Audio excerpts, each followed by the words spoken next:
Okay, so I want to share with you guys my obstacle course racing workout routine for doing, Tough Mudder, Spartan, um, Savage Race, all the OCRs, right? Obstacle course racing.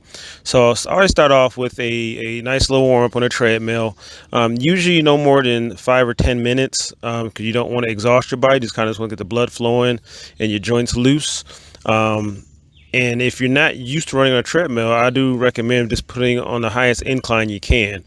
And I usually get my legs warmed up. Try to warm up all as many leg muscles as possible by changing directions on the treadmill, and also by elevating and declining the treadmill. As you can see here, hit you with the spin move, and that allows you to work.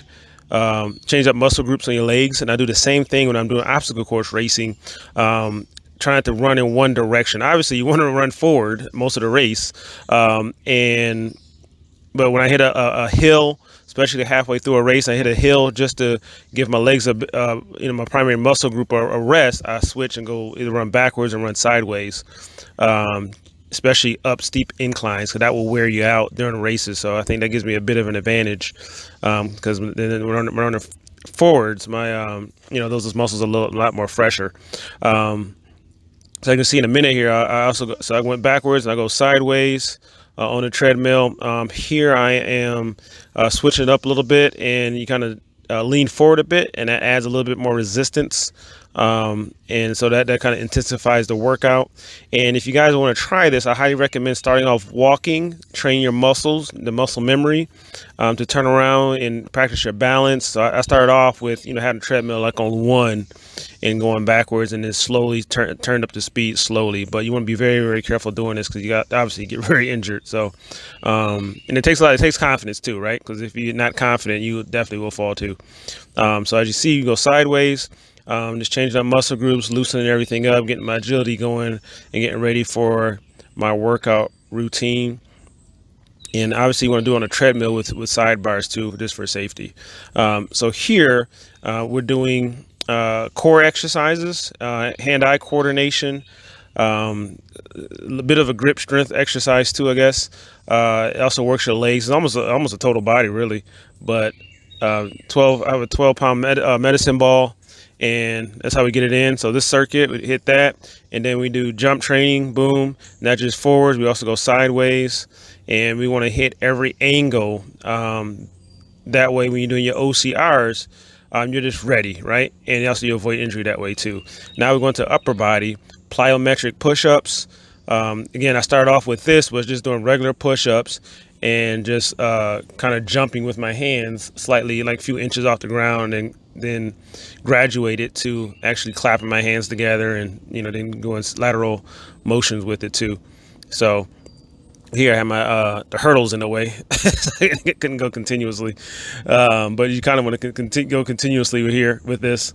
And plyometric push-ups is obviously good for burpees, right? Because if you're doing Spartan, very burpee intense, especially if you have a teammate that you're running with, and they might miss a obstacle or something, or you missed a spear throw, and you have to do some burpees.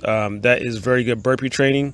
And then always work in, no matter what your routine, you can work in the fireman's carry, which you see me doing here. And this is an excellent grip strength exercise.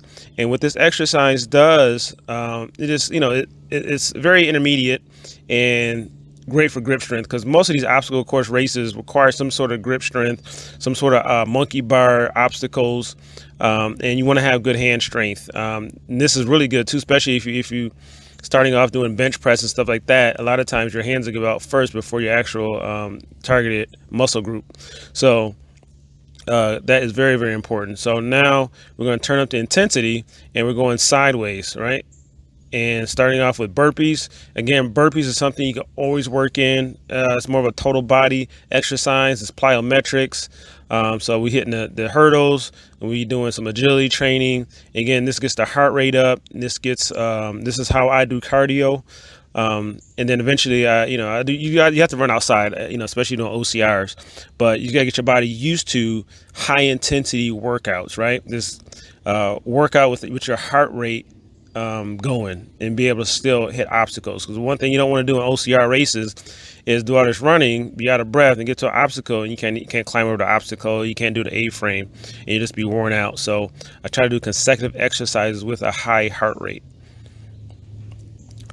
Next, more hurdles, boom, turn up the intensity even more. Again, getting our heart rate going, and then also hitting, boom, here we go, hitting grip strength exercises here. Again, you start off with this is just doing, just hanging with your hands and getting your hands strong, and then you progress to things like this.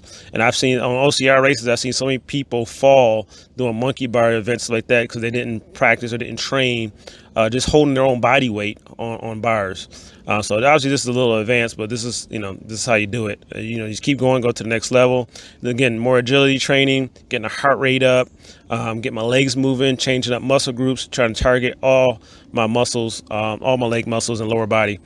Here is how I cool down. Now again, most OCRs have you carrying something. You're either carrying some lumber, you're carrying a bucket of rocks, or carrying something.